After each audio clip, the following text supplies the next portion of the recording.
사도행전 18장 4절에서 11절까지입니다. 우리 천천히 같은 목소리로 함께 읽겠습니다. 4절에서 11절까지 시작. 안식일마다 바울이 회당에서 강론하고 유대인과 헬라인을 권면하니라. 실라와 디모데가 마게도냐로부터 내려오매 바울이 하나님의 말씀에 붙잡혀 유대인들에게 예수는 그리스도라 밝히 증언하니 그들이 대적하여 비방하거늘 바울이 옷을 털면서 이르되 너희 피가 너희 머리로 돌아갈 것이요 나는 깨끗하니라. 이후에는 이방인에게로 가리라 하고 거기서 옮겨 하나님을 경외하는 디도 유스도라 하는 사람의 집에 들어가니 그 집은 회당 옆이라. 또 회당장 그리스도보가 온 집안과 너머로 주를 믿으며 수많은 고린도 사람도 듣고 믿어 세례를 받더라. 밤에 주께서 환상 가운데 바울에게 말씀하시되 두려워하지 말며 침묵하지 말고 말하라. 내가 너와 함께 있음에 어떤 사람도 너를 대적하여 해롭게 할 자가 없을 것이니 이는 이 성중에 내 백성이 많음이라 하시더라. 1년 6개월을 머물며 그들 가운데서 하나님의 말씀을 가르치니라. 아멘. 오늘도 새벽을 깨우셨습니다. 참 잘하셨어요. 하나님의 은혜 구하시고 은혜로 오늘 하루의 삶도 잘 추스리며 살아가는 복된 날 되어지기를 주님의 이름으로 축복합니다. 고린도에서 아굴라 브리스길라 이 부부를 만나서 천방 만드는 일을 통해서 숙식을 하가라며 복음을 전하던 바울. 그는 예전에 늘 하던 대로 주일이 되면 안식일 날이 되면 회당에서 유대인들과 헬라인들에게 복음을 전했습니다. 4절 말씀 보면 안식일마다 바울이 회당에서 강론하고 유대인과 헬라인을 권면하니라 하는 말씀입니다. 그렇지만 바울의 입장에서는 생업과 복음을 전하는 일을 동시에 한다는 일은 쉽지 않았을 것 같아요. 왜 그러냐면 안식일 날에 바울이 전하는 복음을 듣고 많은 사람들이 이 복음에 대하여 관심을 가졌다. 그들을 다 만나서 일일이 또 복음을 전할 뿐만 아니라 또 설명도 해줘야 되잖아요. 오늘날로 치면은 또 신방도 해야 되잖아요.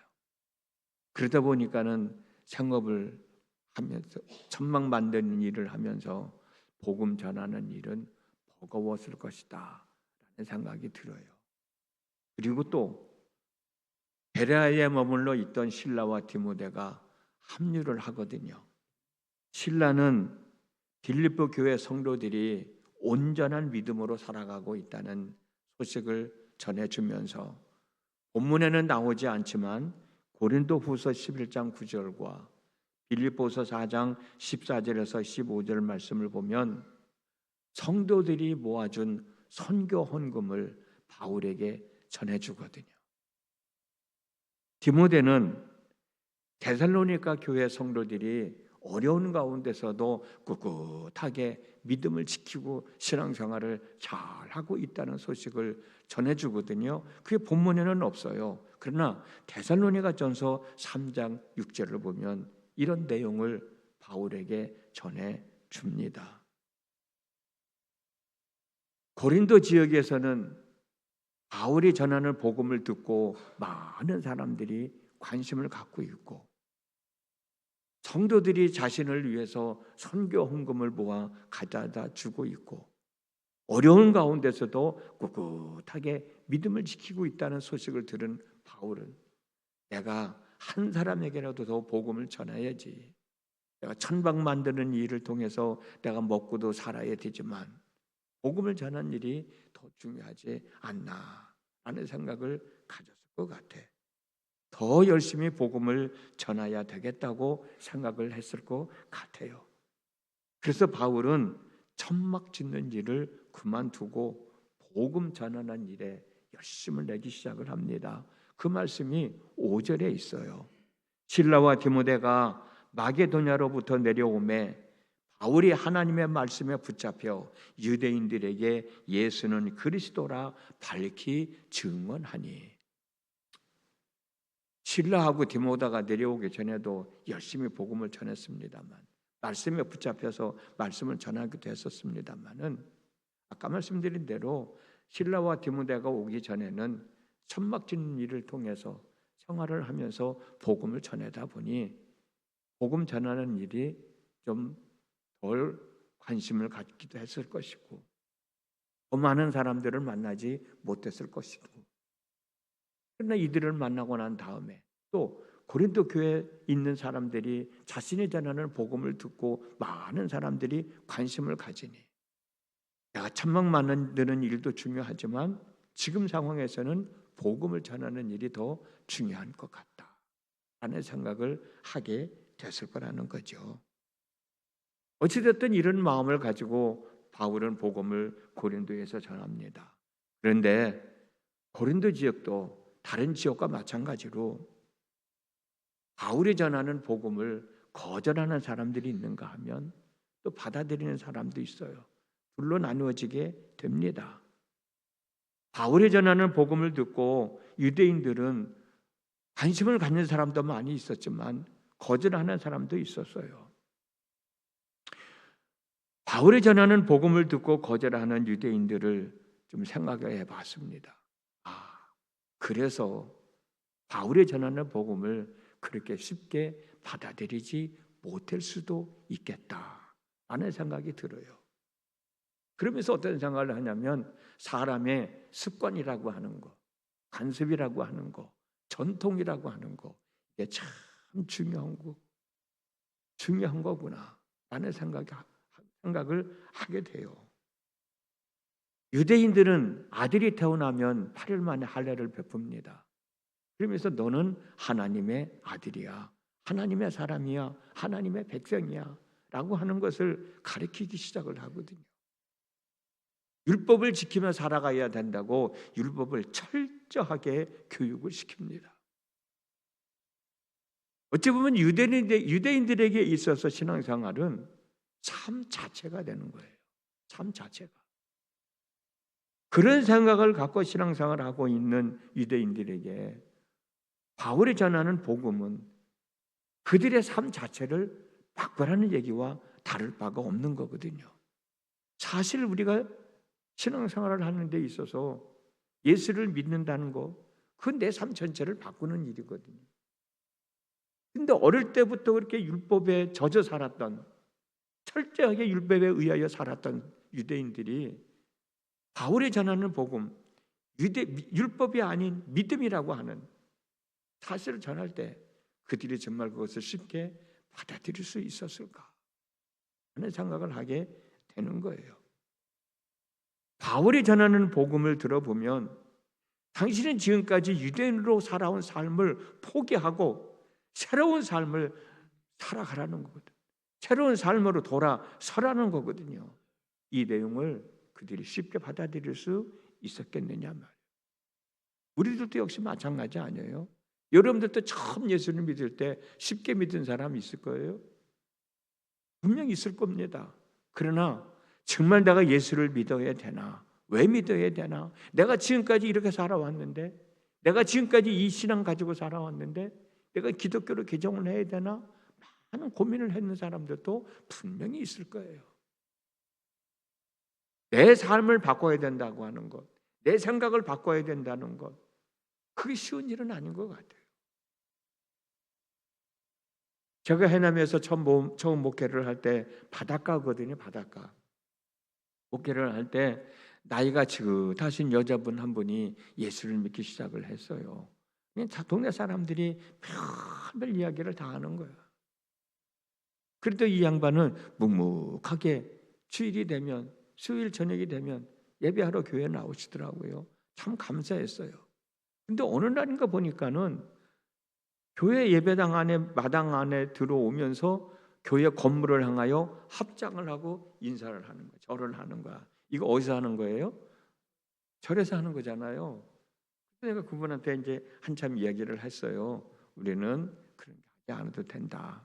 전에는 절에 갔었더니 그렇게 하셨는데 이제는 예수 믿고 구원받은 하나님의 사람이 됐으니까 교회에 와서는 그냥 하나님 앞에 교회 잘 올 수 있게 해주셔서 감사합니다. 이렇게 기도하고 예배드리고 또 가시면 됩니다. 그랬더니 아 그래요? 몰라서 그랬어요. 그래요? 그 내가 유심히 봤어요. 그냥 안 하시더라고. 근데 어느 날 나한테 그래요. 와가지고 전사님 왜요? 내가 교회 와가지고 인사를 해야 되는데 인사를 안 하니까 뭔가 이상하다는 거야. 뭔가 잘못되고 있다는 거야. 그러면서 나보고 예배당 안에 들어올 때 절하고 오면 안 되겠냐고. 그래서 아니라고 그래요. 내가 아니라고 괜찮다고 그랬더니 아니래. 해야 되겠대. 뭔가 이상하대. 잘못한 것 같은데 괜찮다고 안 하는 거 아니라고.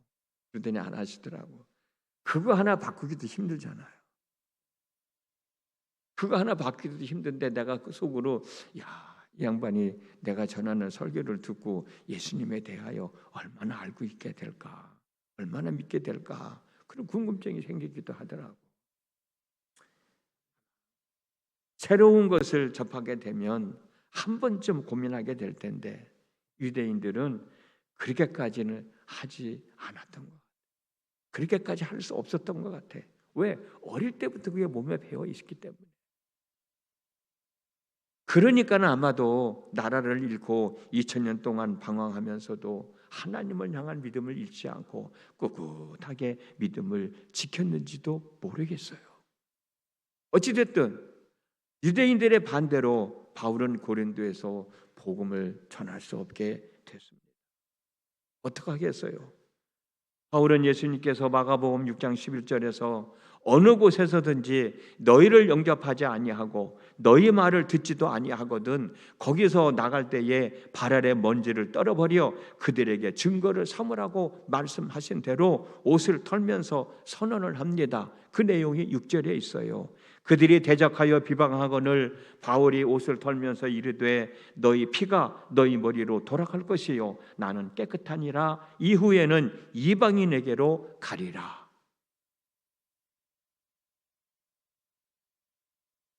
고린도 교회의 유대인들은 헬라인들은 바울이 전하는 복음을 거절하는 사람들도 있었지만 또 기쁨으로 받아들이고 믿는 사람들도 있었습니다. 그 중에 한 사람이 바울이 찾아간 디도 유스도라고 하는 사람이에요. 7절 말씀입니다. 거기서 옮겨 하나님을 경외하는 디도 유스도라 하는 사람의 집에 들어가니 그 집은 회당 옆이라. 회당에서는 복음을 전하지 못하게 됐지만 회당 옆에 디도 유스도라고 하는 사람이 예수를 믿어 구원받은 하나님의 사람이 있어서 회당 옆에서 디도 유스도 집에 머물면서 복음을 전하게 된 거예요. 디도 유스도는 로마 시민입니다. 로마 사람이에요. 바울이 설교를 듣고 예수님을 믿어 구원받은 하나님의 사람이 된 거예요. 유대인들의 반대로 바울이 회당에서 복음을 전할 수 없게 되자 회당 옆에 있는 자기 집을 복음을 전할 수 있는 장소로 제공을 해 주어서 바울이 고린도에서 복음을 전할 수 있도록 협력한 사람이에요. 바울이 디도 유스도 집에서 복음을 전할 때 회당장 그리스도보가 온 집안 식구들과 함께 예수를 믿고 세례를 받습니다. 회당장이 예수를 믿고 세례를 받는 것을 보고 또 많은 유대인들이 예수를 믿고 세례를 받게 됩니다. 그 내용이 8절에 있어요. 또 회당장 그리스도보가 온 집안과 더불어 주를 믿으며 수많은 고린도 사람도 듣고 믿어 세례를 받더라. 목회를 하다 보면 마음 아프게 하는 사람도 있어요. 그런데 목회에 보람을 느끼게 하는 사람도 있습니다. 여러분들은 어느 사람이 됐으면 좋겠어요? 목회자들의 마음을 아프게 하는 사람이 되게 하면 좋겠어요? 아니면 목회에 보람을 느낄 수 있도록 협력하는 사람들이 됐으면 좋겠어요? 이건 저희들뿐만이 아니라 바울도 마찬가지였을 거예요. 전도하다 붙잡혀 매맞고 감옥에 갇히고 고문당하고 도망 다녀야 되고 굶주려야 되고 반대하는 사람들이 많이 있고, 그럴 때는 아마도 그만했으면 좋겠다 하는 생각을 가지지 않았을까. 그러나 디도 유스도 같은 사람을 보면 한 사람에게라도 더 복음을 전해야 되겠다 하는 다짐을 하지 않았을까. 누군가의 마음을 아프게 하는 사람이 아니라 편안하게 해줄 수 있는 사람, 하나님의 일을 하지 못하게 방해하는 사람이 아니라 하나님의 일을 할 수 있도록 협력하는 사람, 그런 사람이 되면 얼마나 좋겠어요. 하나님은 말씀하십니다. 9절 10절에 밤에 주께서 환상 가운데 바울에게 말씀하시되 두려워하지 말며 침묵하지 말고 말하라. 내가 너와 함께 있음에 어떤 사람도 너를 대적하여 해롭게 할 자가 없을 것이니 이는 이 성 중에 내 백성이 많음이라 하시더라. 하나님의 백성들이 많아요. 하나님은 당신의 종들을 일하라고 보내시는 거예요. 그런데 일하지 못하게 방해하는 사람이 된다면, 기쁜 마음 즐거운 마음으로 일하지 못하게 하는 사람이 된다고 하면 하나님은 용서하지 않을 거예요. 분명 말씀하시잖아요. 여기에 백성이 많다만 어떤 일이 있어도 그들에게 복음을 전하라고. 그게 하나님의 뜻인데 그 하나님의 뜻을 가로막는 사람 하나님이 용서하시겠어요? 하나님은 당신의 종들로 하여금 복음을 전하게 하실 거예요. 그러면 방해하는 사람들은 하나님이 제거해 주셔야 되잖아. 그 제거를 당하는 아픔이 얼마나 힘들고 얼마나 클까. 침묵하지 말고 전하라 하시니 저희들은 복음을 전할 수밖에 없어요. 일할 수밖에 없어요. 도와줄 터이니 두려워하지 말라고 말씀하시니 일할 수밖에 없잖아요. 이성에 예수 믿고 구원받을 하나님의 사람이 많다 하시니 한 사람에게라도 복음을 전해야 되잖아요. 이런 마음을 가지고 일을 하는데 목사님이 그건 이렇고 이래서 안 돼요. 저건 저렇고 해서 안 돼요. 그렇게 하면 안 돼요. 이렇게 해야 돼요. 그건 목사님들이 일하는데 도움을 주는 게 아니에요. 아픈 마음을 아프게 하는 거고 일을 하는데 방해를 하는 거예요. 하나님은 바울에게 얘기하잖아요. 두려워하지 마라. 무서워하지 마라. 내가 너와 함께한다. 이 성에 내 백성이 너무나도 많이 남아있다. 바울은 복음을 전할 수밖에 없잖아요. 복음을 전할 때 하나님이 함께 하신다고, 하나님이 도와주신다고 말씀하셨으니 방해하는 세력들을 다 제거해 주셔야 되잖아요. 그 제거를 당하는 거예요. 그 제거당하는 아픔이 얼마나 크고 얼마나 고통스러운지 한번 상상해 보세요. 신앙생활을 하면서 하나님의 뜻을 이루는 신앙생활을 해야지. 하나님이 기쁘시는 방법으로, 기뻐하시는 방법으로 신앙생활을 해야지. 하나님이 세우신 종들이 기쁨으로 열심히 일할 수 있게 돕는 사람들이 돼야지. 방해하는 사람들이 돼서는 안 되지 않겠느냐. 하나님이 이 말씀을 해주시니 비록 복음을 전하는데 방해하는 사람, 거절하는 사람, 마음을 아프게 하는 사람, 힘들게 하는 사람이 있다 할지라도 바울은 힘을 낼 수밖에 없죠. 목회자들은 용기를 얻을 수밖에 없죠.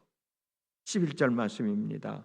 1년 6개월을 머물며 그들 가운데서 하나님의 말씀을 가르치니라. 1년 6개월을 머물면서 복음을 전하게 됩니다.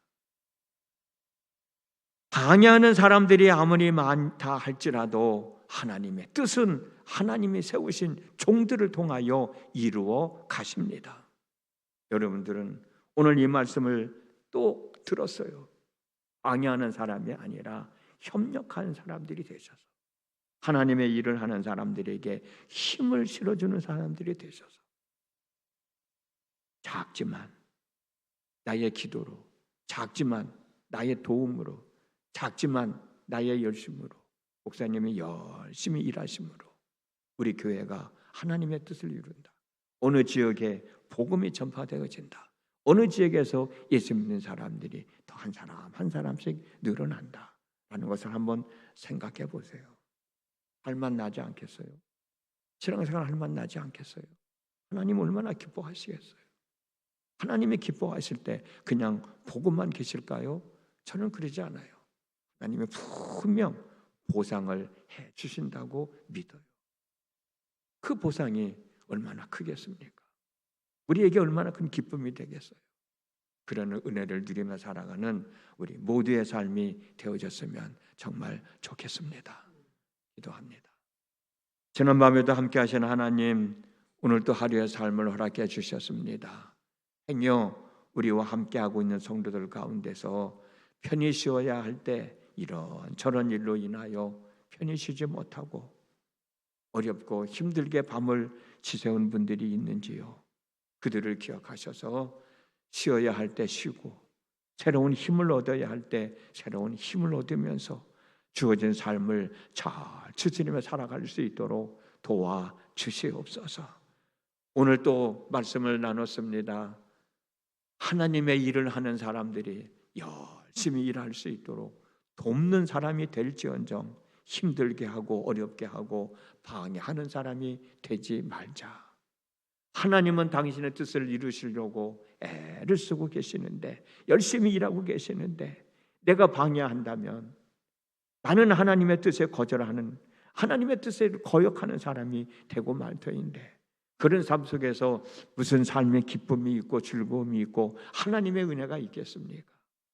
힘들고 어렵지만 작지만 기쁜 마음으로 일할 수 있도록 뒤에서 힘을 실어주는 일을 통해 하나님을 기쁘시게 해드리고 하나님이 주시는 은혜를 통해서 기뻐하며 감사하며 행복해하며 살아가는 저희 모두가 되어질 수 있도록 오늘도 은혜를 베풀어 주시옵시고, 오늘 하루의 삶 속에서도 하나님이 주시는 은혜로 모든 일 감당하며 기쁘게 행복하게 감사하게 하루의 삶을 살아가는 믿음의 권속들로 인도하여 주시옵소서. 예수님의 이름으로 기도드렸습니다. 아멘.